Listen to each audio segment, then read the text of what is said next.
دوستوں، بزرگوں اور بھائیوں، کچھ چیزیں ایسی ہیں جن کا قرآن مجید نے بارہا تذکرہ فرمایا۔ قرآن پاک کسی چیز کا ایک بات بھی ذکر کر دے تو وہ چیز ہمارے لیے دستور حیات اور منشور زندگی بن جاتی ہے۔ لیکن اگر اللہ تبارک و تعالیٰ کسی چیز کا بار بار تذکرہ فرمائے تو معنی یہ ہے کہ اس کی ہمیں بہت ہی زیادہ ضرورت ہے۔ ان چیزوں میں سے ایک چیز صبر ہے۔ قرآن پاک نے 100 سے زیادہ مرتبہ صبر کا تذکرہ فرمایا۔ اتنی بڑی بات کو سمجھیے گا کہ 100 سے زیادہ مرتبہ قرآن پاک نے تذکرہ کیا ہے صبر کا، اور مختلف انداز میں۔ کہیں فرمایا کہ وَبَشِّرِ الصَّابِرِينَ، اے محبوب صبر کرنے والوں کو خوشخبری سنا دیجیے۔ کہیں فرمایا ان اللہ مع الصابرین، بے شک اللہ صبر کرنے والوں کے ساتھ۔ تو مختلف انداز میں، مختلف طریقوں سے اللہ تعالیٰ نے صبر کا تذکرہ فرمایا۔ سوسائٹی کے اندر، معاشرے کے اندر اور مسلمانوں کے اخلاقی رویوں کے اندر اگر صبر کو داخل کر لیا جائے تو ہم محسوس کریں گے کہ ہماری زندگی نہ صرف یہ کہ آسان ہو گئی ہے بلکہ محبتوں والی ہو گئی ہے، چاہتوں والی ہو گئی ہے۔ ہمارے رشتے ایک دوسرے سے ٹوٹ نہیں رہے بلکہ بننا شروع ہو گئے۔ تھوڑا سا صبر بہت ساری چیزوں کو ٹوٹنے سے بچا لیتا ہے۔ قرآن مجید کی جو آیت کریمہ میں نے تلاوت کی، یہ سورہ آل عمران کی آخری آیت ہے۔ اللہ تعالیٰ نے فرمایا یا ایھا الذین آمنوا اصبروا وصابروا، اے ایمان والو صبر کرو، صابر بنو۔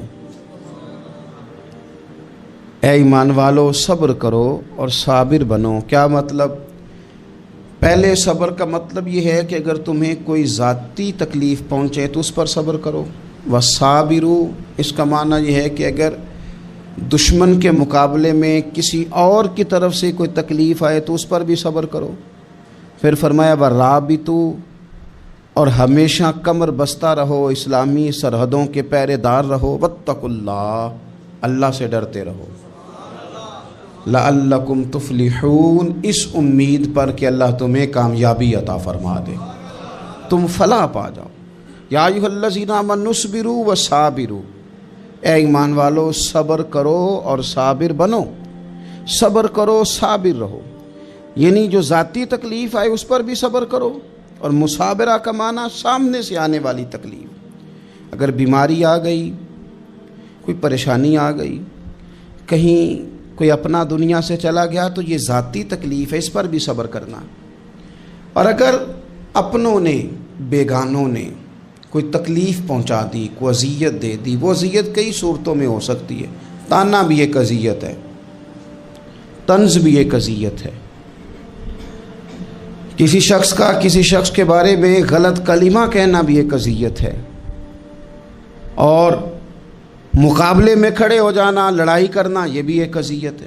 اس پر بھی صبر کرو۔ ورابطوا، اور اس طرح کرو کہ کمر بستہ رہو، جد و جہد کرتے رہو۔ واتقوا اللہ، اللہ سے ڈرو۔ لعلکم تفلحون، تاکہ تم کامیاب ہو جاؤ۔ صبر جب آپ کرتے ہیں نا، اور صبر کا ارادہ کرتے ہیں تو اللہ تعالیٰ صبر کی توفیق بھی عطا فرماتا ہے۔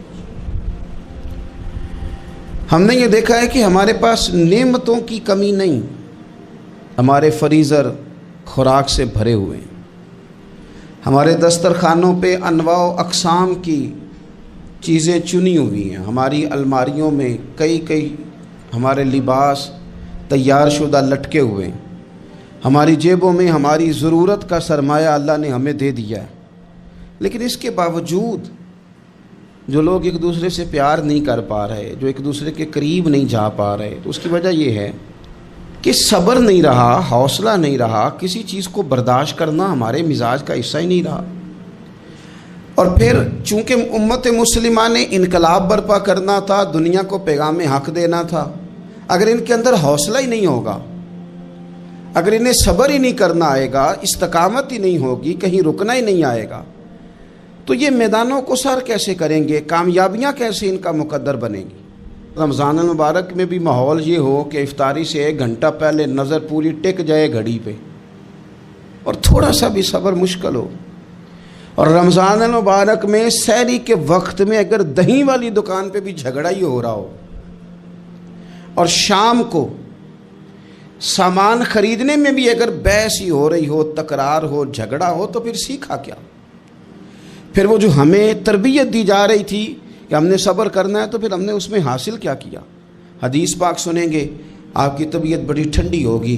میرے نبی پاک صلی اللہ تعالیٰ علیہ وسلم ارشاد فرماتے ہیں کہ جو بندہ سوال سے بچنا چاہے گا، ارادہ کرے گا اللہ میں نے کسی سے نہیں مانگنا، فرمایا جو سوال سے بچنا چاہے گا رب اسے سوال سے بچا لے گا، اور جو لوگوں سے بے نیاز ہونا چاہے گا، کہے گا یا اللہ مجھے دنیا داروں کا محتاج نہ بناؤ، اپنی بارگاہ سے عطا فرما۔ جو لوگوں سے بے نیاز ہونا چاہے گا اللہ لوگوں سے بے نیاز کر دے گا، اور فرمایا جو صبر کا ارادہ کرے گا اللہ اسے صبر کی توفیق بھی عطا فرما دے گا۔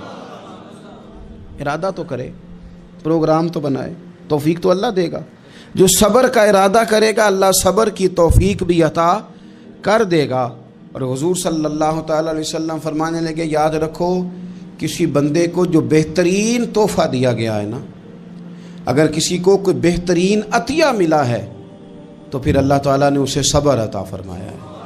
یہ بہترین تحفہ ہے، اس سے زندگی سنور جاتی ہے، اس سے انسان باوقار اور مطمئن ہو جاتا ہے، اس سے اس کے شب و روز آسانی سے بیتتے ہیں، وہ دنیا کی پک ڈنڈیوں سے آسانی سے گزر کے اللہ کی بارگاہ عالی مرتبت میں سرخرو ہو کر حاضر ہو جاتا ہے۔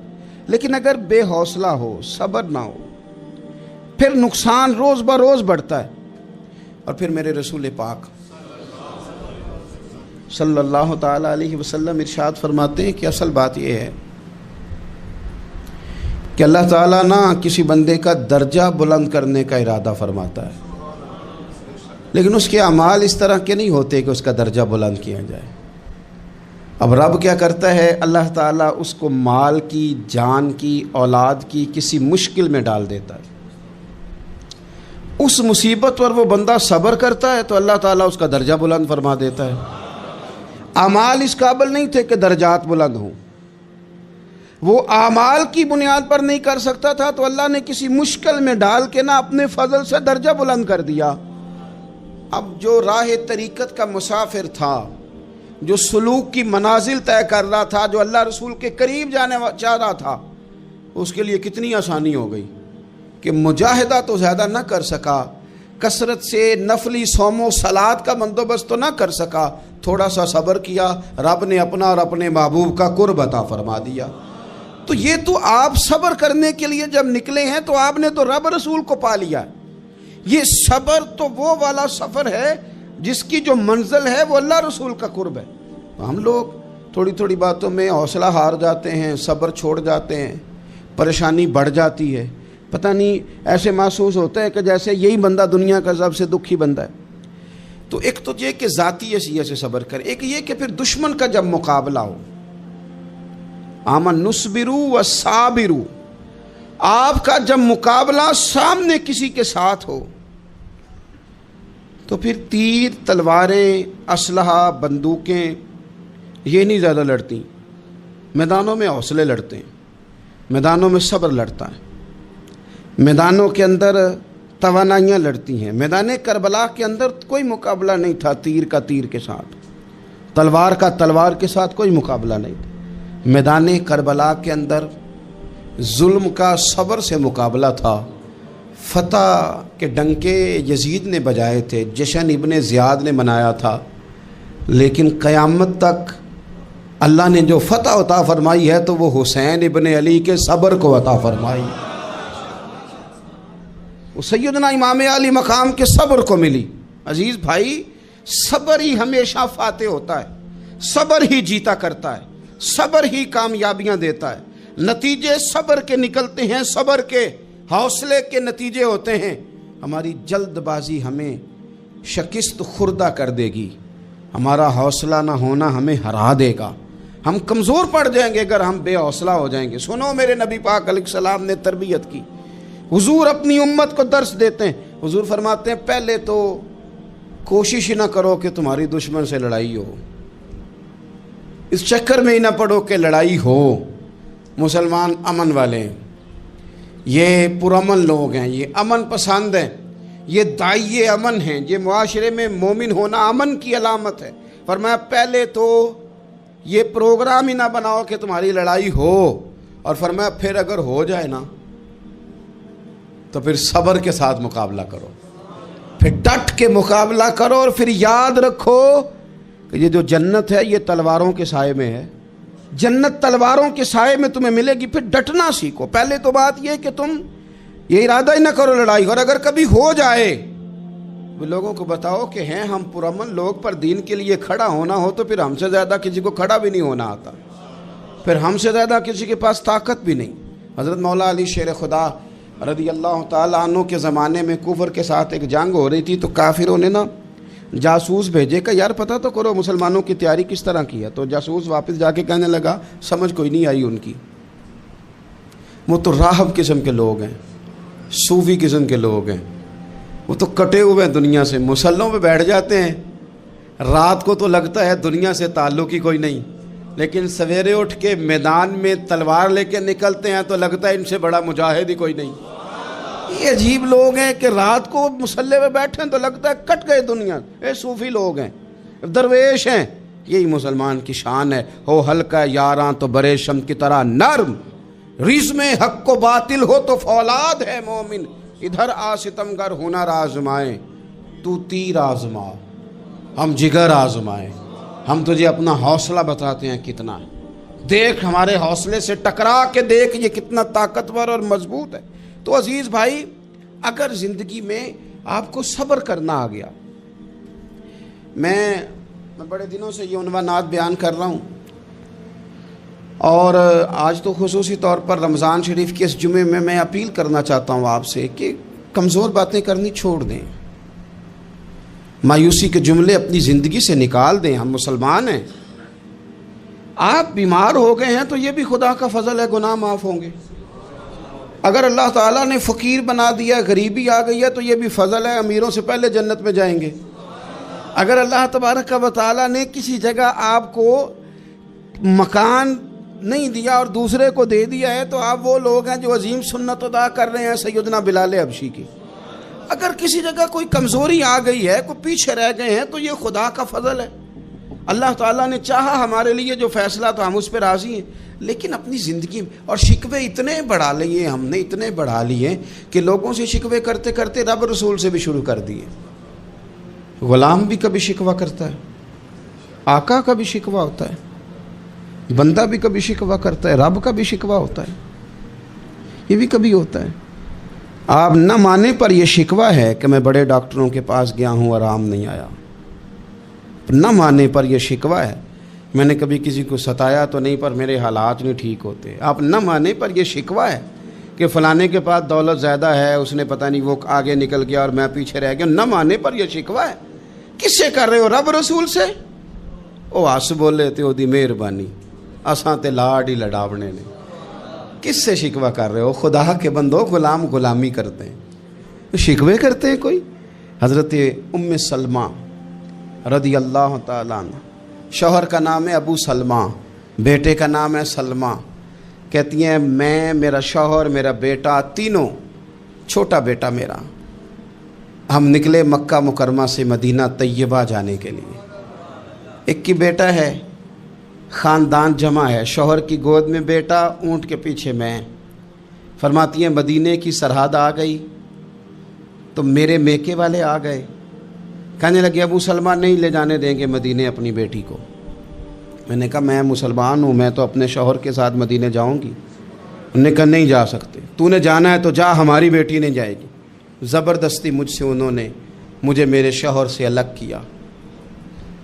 کہتی ہیں پھر میرے شوہر کے قبیلے والے آ گئے، وہ کہنے لگے اگر تم اپنی بیٹی کو نہیں نہ جانے دیتے تو یہ جو ہمارا پوتا ہے یہ ہماری نسل ہے، تمہارا نہیں، اسے ہم نہیں جانے دیں گے۔ وہ بچہ اپنی طرف کھینچتے تھے، میں اپنی طرف کھینچتی تھی، مدینے کی سرحد پہ۔ یہ جھگڑا زمین کے لیے نہیں ہو رہا، مکان کے لیے نہیں ہو رہا، حضور کے مدینے جانے کے لیے ہو رہا، حضور کے مدینے جانے کے لیے ہو رہا، مدینے جانے کے لیے ہو رہا۔ لنگ کئی مہینے تے برس گئے تے تیری دید نو دیدے ہی ترس گئے، انہوں نے بچہ کھینچا، میں نے اپنی طرف کھینچا، میرے بچے کا بازو اتر گیا۔ فرماتی ہیں میرے شوہر مدینے چلے گئے، بیٹا میرا میرے سسرال والے لے گئے، مجھے میکے والے لے گئے۔ آج بھی کچھ سیانے بندے کہتے ہیں اس کو نکال دو اور بچے چھین لو۔ ان کا بھی خیال تھا کہ بیٹا لے جائیں گے نا تو ابو سلمہ بھی مدینے سے واپس آ جائے گا، یہ بھی واپس آ جائے گی۔ اور یار اتنا بڑا بھی ظالم کوئی نہیں ہوگا جو ماں باپ سے بچے جدا کرے۔ فرماتی ہیں کہ وہ لے گئے چھین کے، میں میکے چلی گئی، لوگ روٹی کھاتے تھے، میرے حلق سے نہیں گزرتی تھی۔ زمانہ سویا کرتا تھا، میں سو نہیں پاتی تھی۔ بیٹا کہاں، شوہر کہاں، میں کہاں۔ ام سلمہ کتنی دیر تکلیف کاٹی؟ جناب ام سلمہ کہنے لگی لوگوں 1-2 دن نہیں، پورا سال بیت گیا، پورا سال، پر جے سونا ہی میرے دکھ وچ راضی، جے سونا ہی مارو مارو مینوں مار مکاؤ، میں کوئی عذر نہ پیش لے آواں، او جے سونا ہی میرے دکھ وچ راضی، پھر سکھ نو چلے ڈاواں۔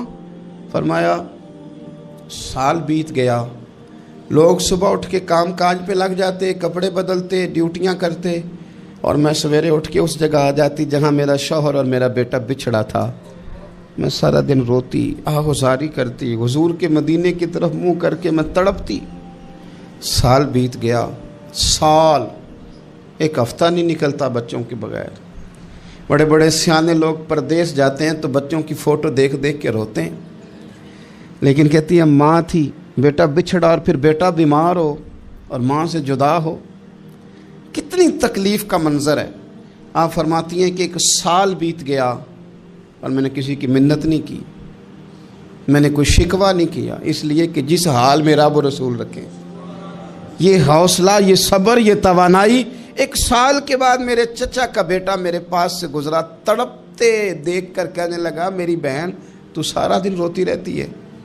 تو میں نے کہا بھائی تمہیں کیا بتاؤں، اس کا شوہر چلا جائے، بیٹا جدا ہو جائے، وہ کیا کرے گی؟ فرماتے اس نے جا کے میرے باپ سے، اپنے والد سے، میرے خاندان والوں سے کہا اس کی سزا کب ختم ہوگی؟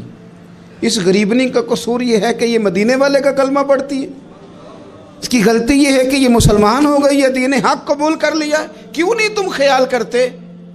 کہتے ان کے دل نرم ہوئے، وہ رضامند ہوئے مجھے مدینے جانے پہ۔ پھر اس نے کوشش کی میرے سسرال پیغام بھیجے، کب بس کرو، اور بچہ تو چڑیا کا جدا ہو جائے تو وہ تڑپا کرتی ہے، اور تم نے ایک جیتی جاگتی ماں کا بیٹا جدا کیا ہے۔ وہ بھی نرم ہوئے، رب نے اسباب بنائے، میرا بیٹا مجھے ملا۔ کہنے لگے تو رہ جا، میں نے کہا نہیں، تم مسلمان نہیں ہو، تمہیں پتہ نہیں نا، میں یہاں نہیں رہ سکتی، مجھے مدینے ہی جانا ہے۔ اکیلی اتنا سفر، جنگلوں کا رستہ، پہاڑی رستہ طے کر لو گی؟ میں نے کہا میں کر لوں گی۔ جنوں ویکھ کے ٹھر دیاں اکھیاں نے تو جنوں ویکھ کے ٹھر دا سینہ ہے، ربا تیری ساری خدائی چ ایک کی تے شہر مدینہ ہے۔ کہتی میں اونٹ پہ بیٹھی، بیٹا میں نے گود میں بٹھا لیا، میں سفر کرنے لگی، پر دل میں کھٹکا تھا کہ اتنا لمبا سفر، بیٹا چھوٹا ہے، کیسے کروں گی؟ کہتے مجھے عثمان بن طلحہ مل گئے، کہنے لگے کہاں جا رہی ہو بہن؟ میں نے کہا مدینے۔ کہنے لگے اکیلے جاؤ گی؟